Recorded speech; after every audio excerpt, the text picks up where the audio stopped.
Okay, let's move on to the next song. Yes. Which is, just to go back here, the next song is this one, and this is a song called I'm Alive, and the ghost is there for a reason. This is from Next to Normal. Problems with this song are text and subtext. You can do different versions of the song, which is quite fascinating. You can do the upbeat poppy version, you can do the aggressive and the threatening rock version, and in fact there's another one as well that we talk about later. So let's just go to the mind map. Right. Different subtext. Can I just do the setting of this song if you don't know this? At the beginning of the show, Diana the mother is waiting up for Gabe, her teenage son, that's short for Gabriel, her teenage son who is out at all hours, and they come in, they have a conversation. What we don't discover until about 15 minutes into the show is that actually Gabe died as a baby. Now the family know this, but Diana has never accepted it. So we don't quite know whether Gabe is actually a ghost or whether he's a figment of Diana's imagination.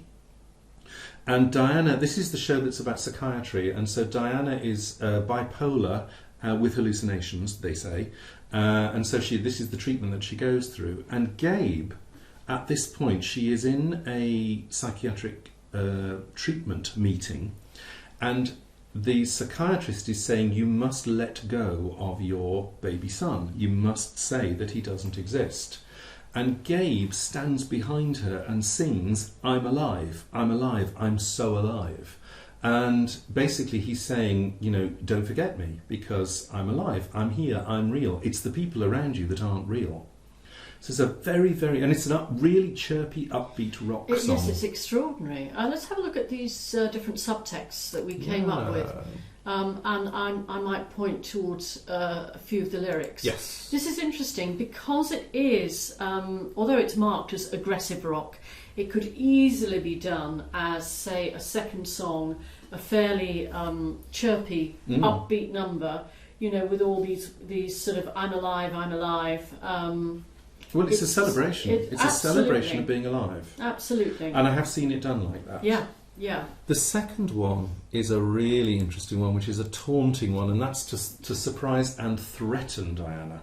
Absolutely. I mean, he says things like, I'm your worst fear, and then come closer, come closer. Yeah. It's actually quite sinister, isn't it? Yes. So, and again, I've seen it done like that. That's closer to the way that it's done in the show. It sort of alternates between the two. And then there's a third version that it came up with, which is hypnotising.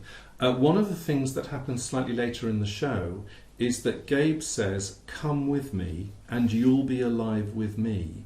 And she sort of does. So she ends up, it's almost in a catatonic state.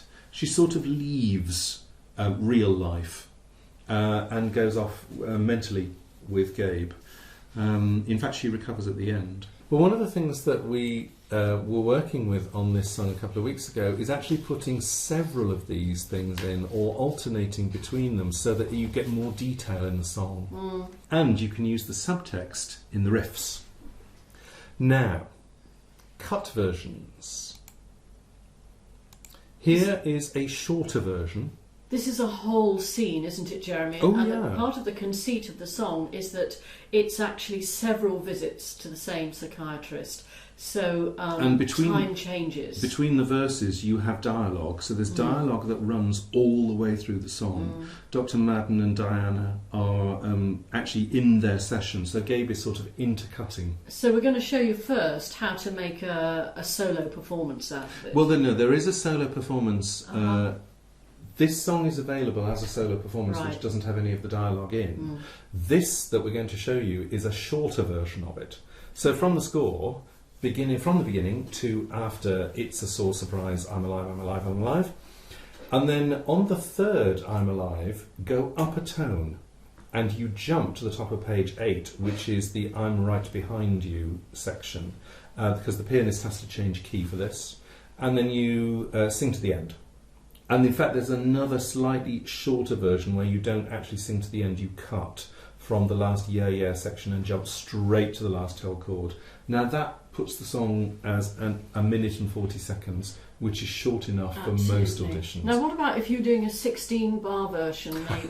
Because just to show that you've got all those top Gs, and you can sing with energy. I will do the disclaimer now. It's 19 bars and an upbeat, and the reason that I think you're allowed 19 bars is that it's an up-tempo number and it goes pretty fast.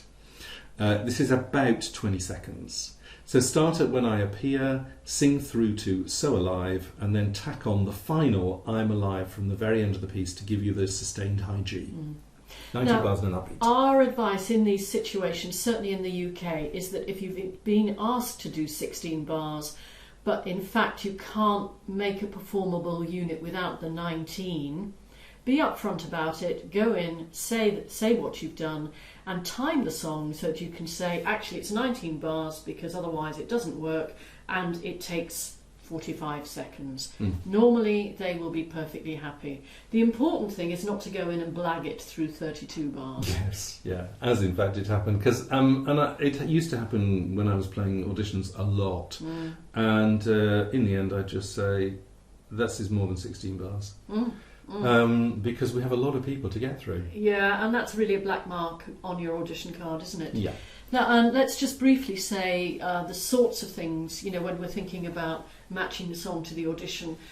You could do either the chirpy or the threatening version for We Will Rock You. My feeling is that you'd want to go for the slightly heavier weight version for We Will Rock You, and the chirpier version for Rent, and particularly for Bear. As a pop, yeah. Okay.